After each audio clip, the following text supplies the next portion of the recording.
muito bem-vindos, professor Fernando com vocês, mais uma vez aqui, LAC Concursos, e vamos dar continuidade aí ao nosso curso para a arquivologia, né, para você fazer aí para várias bancas, né, tem aí, são assuntos que vêm em todas as bancas, né, e por falar em assuntos que vêm, todos esses que vamos falar hoje é aquele campeão dos campeões de cair em provas de concurso.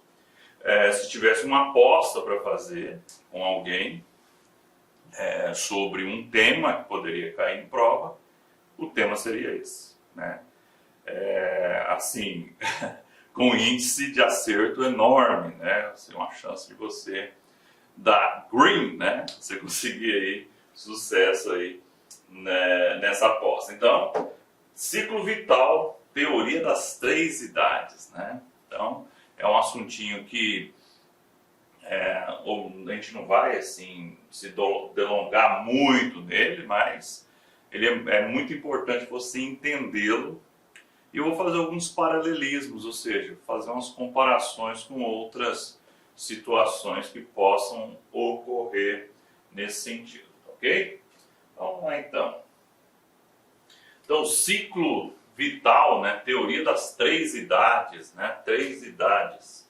A teoria das 3 idades foi formulada por Theodore Roosevelt Schellenberg na sua obra intitulada Modern Archives, Principles and Techniques, em 1956, ou seja, 1956, né? Aí século passado, né? Não é tão distante assim, né? E aí a gente tem que entender algumas situações, inclusive tem uma questão que cobra essa situação, que é o que fala no próximo parágrafo aqui, ó. Então, o estudo foi inspirado no relatório da comissão Hoover, uma comissão nomeada pelo presidente norte-americano Truman em 1948, com o intuito de se encontrar uma solução para a documentação acumulada nos Estados Unidos da América no contexto da Segunda Guerra Mundial. Então, assim, teve uma questão que falou assim: quando é que surgiu a teoria das 3 idades, né? A teoria das 3 idades foi uma necessidade em função da explosão dos números de documentos crescentes após a Segunda Guerra Mundial. Então, após a Segunda Guerra Mundial, a economia, a sociedade como um todo, né, se acelerou. E esse acelerar, né, mundial, ainda não havia globalização, mas de forma local, por exemplo, os Estados Unidos, né, começou a crescer, né, a acumular o grande volume, né, de documentações e consequentemente de arquivos, né? E você sabe que o arquivo ele cresce de forma natural. Você não tem como falar, para de fazer documento. Não tem. As coisas vão acontecendo, as atividades vão acontecendo e os documentos vão surgindo. Então, questão de prova que já caiu. Quando é que surgiu a grande explosão de documentos que influenciou a teoria das 3 idades? Né? Os documentos surgidos depois da Segunda Guerra Mundial. Então, a explosão de documentos pós-Segunda Guerra Mundial é uma das explicações do surgimento da teoria das 3 idades, tá? Isso já caiu na UFMT. Tem uma questãozinha da UFMT que cobrava isso, né? Esse conhecimento de saber que a teoria das 3 idades ela é consequência, né, dessa explosão documental após a Segunda Guerra Mundial, tá bom? A maior colaboração da teoria das 3 idades consiste em dar subsídio à necessária e adequada avaliação e conservação de documentos. Isso levará à determinação do trânsito de documentos até a destinação final, resultando principalmente na redução controlada e criteriosa da massa documental, conservada e acessível de forma eficaz, eficiente e econômica. Ou seja, precisava se organizar, estava tudo bagunçado. Você tinha documentos que você usava muito, com documentos que você não usava mais, documentos que não serviam mais para, né, poderiam ser eliminados, né? Ou documentos que precisavam ser guardados por muito tempo, né, que são os permanentes. Então, assim, a teoria das 3 idades ela ajudou a organizar esse processo todo, né? Esse processo de criação, produção ou aquisição no sentido de receber documentos, né? Não existe aquisição de documentos, mas você receber definitivamente um documento, ele passa a ser parte do seu ciclo, né? Então, a teoria das três idades ela veio para auxiliar nessa organização, né? Ou seja, tem documentos que são correntes, tem documentos que são intermediários, tem documentos que são permanentes. E ainda tem documentos que não são permanentes, são aqueles que serão eliminados. Os únicos dois, ó, grava isso aí, ó.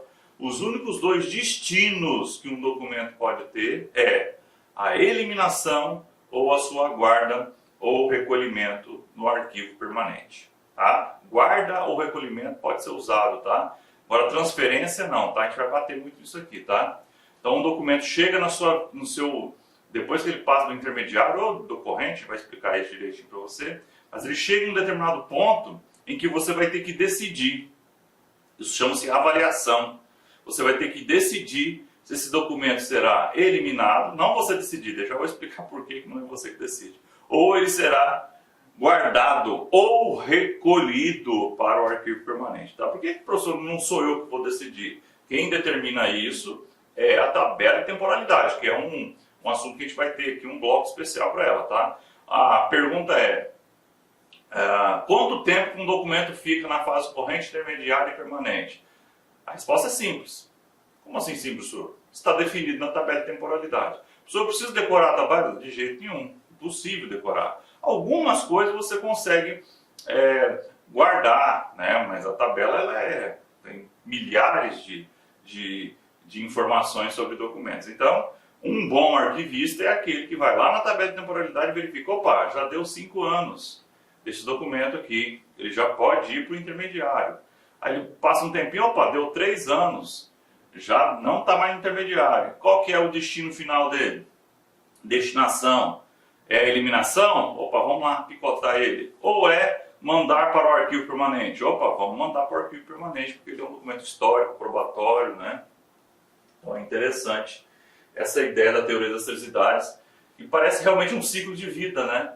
Eu costumo brincar que a vida eterna do documento, né, o seu paraíso é o arquivo permanente. Né? O documento que tem a honra de ir para o arquivo permanente, ele é um documento que foi salvo, né? Que foi para o seu céu. E aqueles documentos que não tinham essa característica de serem bonzinhos, ou importantes, ou históricos, eles serão eliminados. Né? Então realmente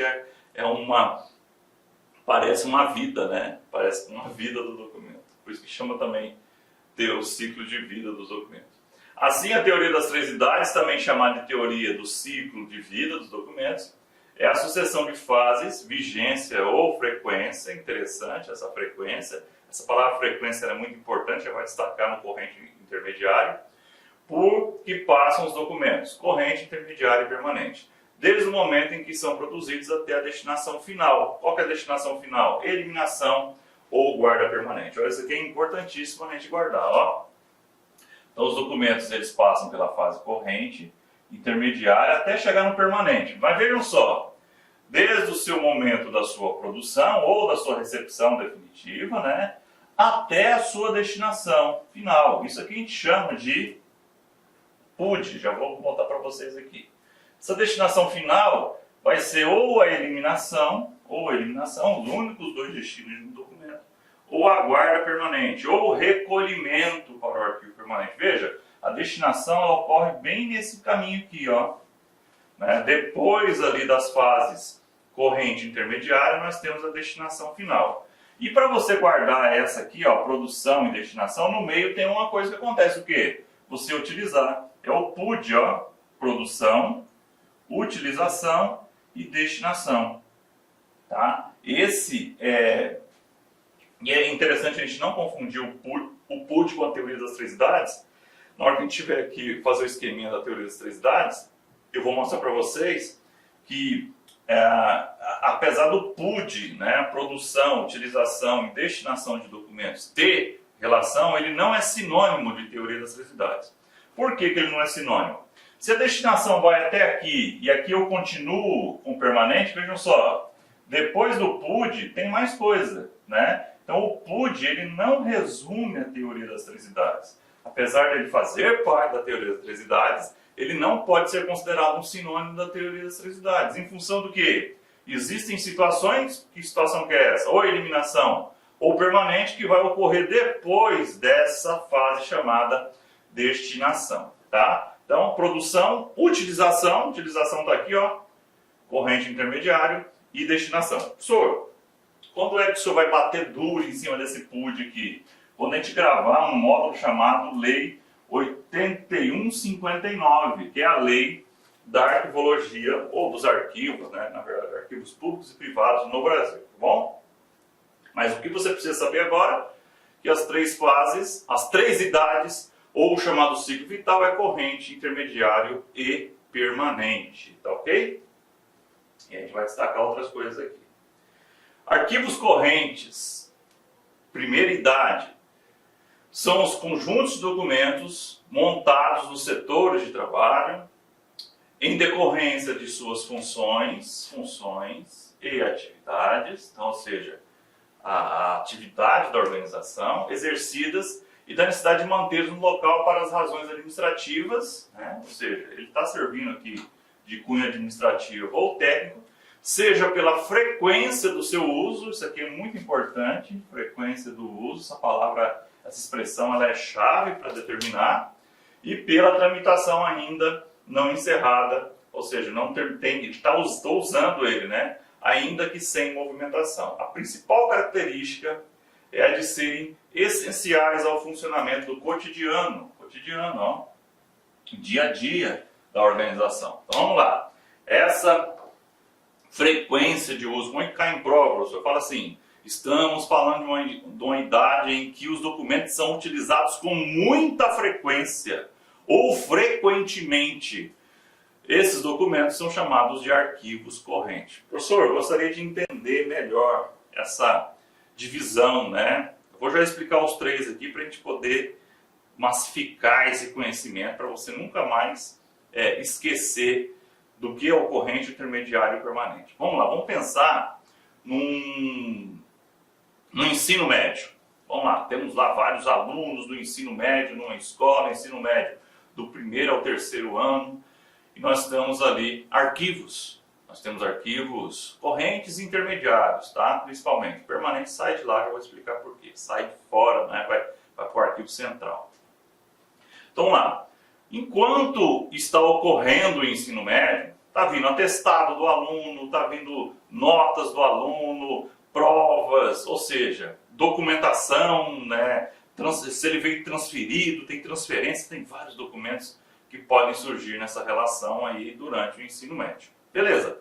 Essa fase que está ocorrendo, ó, está ocorrendo algo, ó, está acontecendo algo, e eu preciso manipular esses documentos de forma muito frequente, porque tem que ir lá, lançar nota, pega o documento e vai, e coloca agora, bota lá no arquivo dele um atestado médico e assim sucessivamente. Isso aí está ocorrendo com uma frequência muito grande. Então essa fase do ensino médio, ela é a fase corrente.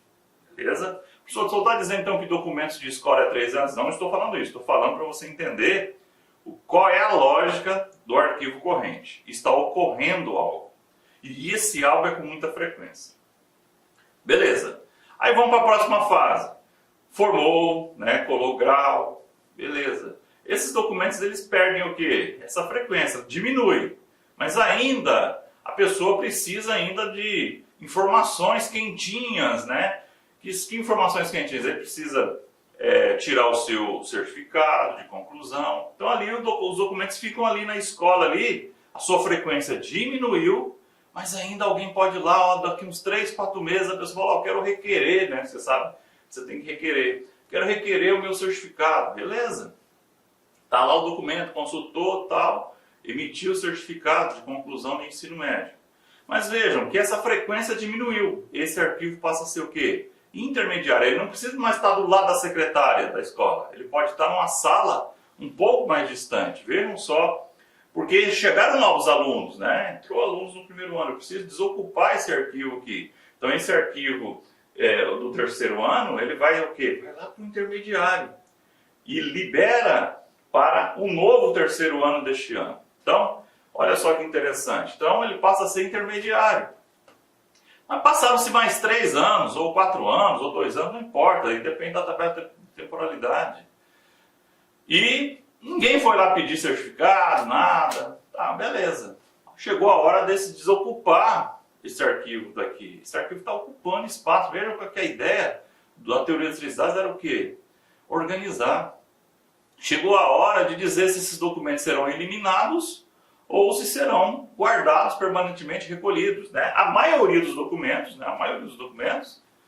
eles são históricos, né? Inclusive você tem um negócio chamado histórico escolar, né? Pode também depois virar cultural, né? Fulano de tal virou presidente da República, estudou na escola, cadê os documentos, cadê o boletim dele, né? Tá lá arquivado, né? Então assim, esses documentos agora eles vão sair do intermediário e vão para o arquivo permanente, eles vão ser recolhidos para o arquivo permanente. Ok? Então assim, é interessante você entender isso. Aí vamos dizer como a questão da prova, né? De ser uma prova. Ele é histórico, cultural, mas ele também é uma prova de direito, né? Isso que a gente precisa entender também.